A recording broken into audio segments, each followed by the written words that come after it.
Hey guys, it's me, Marty, and this is going to be another informational video. It's a really important thing, and it's something that affects all of us. So I felt like I should sit down, talk about it, and everything. And yeah, what that thing is it's net neutrality. And in this video, I'm going to explain what it is, what's going on about with it right now, and what you can do to help. So let's jump into it. Now, you may have seen some posts going around Facebook, Twitter, or whatever, talking about net neutrality and how something's going on with it.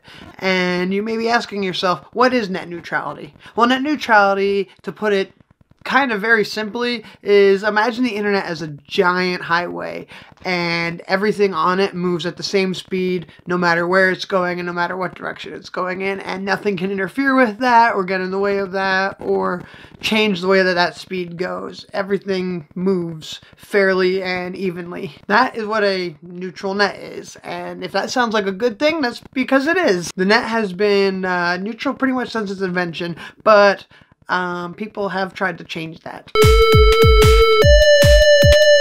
In 2014, the FCC received 3.7 million comments to change the internet to a telecommunication service, which would allow the FCC to uphold net neutrality. In February of 2015, the internet was reclassified as a Title II service, which means it was considered a public utility like electricity or water, meaning that it isn't considered a luxury and needs to be available equally to everybody with no preferential treatment or discrimination. In 2015, the United States Telecom Association filed a lawsuit against the FCC challenging that neutrality rule. Now, the United States Telecom Association is a group of some of the biggest telephone companies in the country, like Verizon and at&t.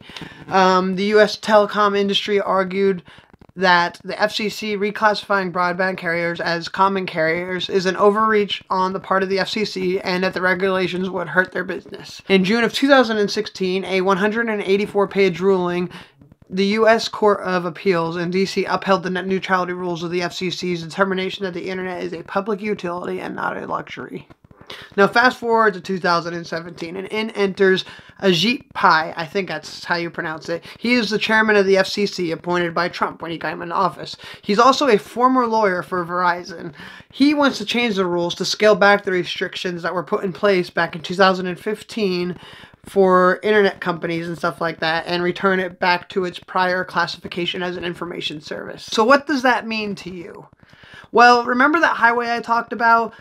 If this passes, then the internet companies can slow down or even cut off access to websites unless you pay a special fee, or making the website owner pay a special fee. So imagine it being like, you can go and if you sign up with Verizon Internet, Netflix is going to work really good, but then maybe Hulu and Amazon Prime will be super slow unless Amazon and Hulu pay Verizon a special fee to be able to be on the fast lane. Or they may even make it so you have to pay a special fee that you can get on that fast lane to get like the special service to have faster internet towards those websites, along with the Netflix that comes with your account. There's actually an image floating around, and I looked more into it, of the way the internet is in Portugal, where they really don't have any net neutrality. And the way that they have it, I'll go ahead and I'll post it somewhere over here so you guys can see what it is.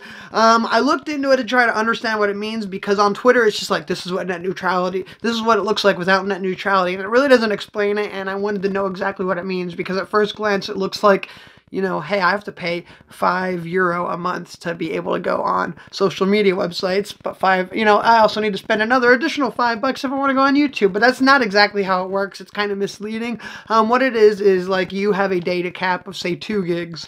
What you can do is spend that extra €5 a month to have, I don't know if it's unlimited for specifically, like, say, the social websites. You know, you can get the social package. I don't know if it's, like, unlimited, or if you just get extra data specifically towards them and you don't touch that 2 gigs that's used for everything else.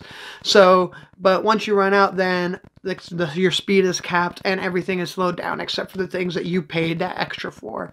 So, if you want to be able to use Netflix all month, right, and you say you want to use Netflix and YouTube, that right there is $10 extra a month, basically, just to be able to make sure you can use them throughout the entire month, because who can have 2 gigs of data last them a whole month? I know I can't, and I'm sure most of you guys have that problem, but that is where we could be heading if this passes, which, from what I understand, there's a good chance of it passing, which is kind of scary.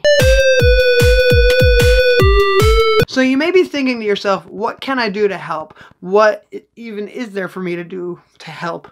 Well, on December 14th, the FCC will be meeting to decide on this ruling, and they think that it might pass, but there is something that you can do. You can go and get a hold of your congressperson. There are some websites that will help put you into contact with your congressperson. I have one that I've went to. It's called battleforthenet.com. I will link it in the description bar. They actually have a form you can fill out that will send an email to your congressperson, and then also they will connect you to your congressperson and give you an easy to read script, so in that way you can call them and be like, hey, do the right thing. You are here to represent me. I don't want this. Stop it. Because Congress can be like, nope, you got to stop. And we need you, because it's kind of a really scary thought, because it might not be a big change right away, but things will happen and it won't be good. And we need a neutral net, because then they can control, people could control then what we see and all that other stuff. But then you start sounding like crazy. I don't know. But anyway, that is what net neutrality is. That is what is going on, and that is what you can do to help. I guess that's all for now. I really, really hope that this was informational for you, and I really hope that you enjoyed it and that it helps you understand things a little bit better. And I hope you definitely go ahead and at least send an email to your congressperson. I know phone calls are extremely intimidating, especially calling a government official. I barely could do it, but yeah. Anyway, I guess that's all for now. If you guys enjoyed this video, go ahead and give it a thumbs up. If you want to see more like this, where I'm talking about current events and stuff like that, let me know, because I do enjoy researching these things. I sat here for like a good 45 minutes. I actually took notes. I'm sure you noticed me reading them off my computer screen, but I really enjoyed doing this. So if you guys enjoy these videos, let me know. Yeah, and let me know your guys' opinion on what's going on. Are you for net neutrality, or do you actually think that the rules that are coming in there are the way it should be? Let me know in the comments section below, and tell me if I got anything wrong. I think I researched this well. All my sources, as always, are in the description bar. Anyway, this outro is getting really long. That's all for now. I really hope you enjoyed this video, and I shall see you next time. Thanks for watching. Bye!